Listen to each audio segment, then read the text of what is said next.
Lionel মেসিকে নিয়ে এক সাক্ষাৎকারে জলাতান ইব্রাহিমোভিচ বলেন, মেসির ডান পায়ের দরকার নেই, মেসি শুধুমাত্র বাম পায়ে খেলেই বিশ্বের সেরা ফুটবলার।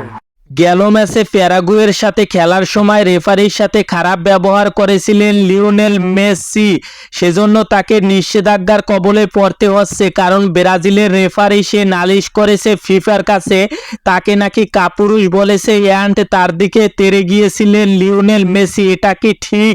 এইবার প্যারাগুয়েতে খেলতে যাওয়ার পর মেসির সাথে এমন একটা ঘটনা ঘটলো যেটা মেসির সাথে আগে কখনো ঘটেনি। ভিডিওটা সম্পূর্ণ দেখুন, তাহলেই আপনি বুঝতে পারবেন।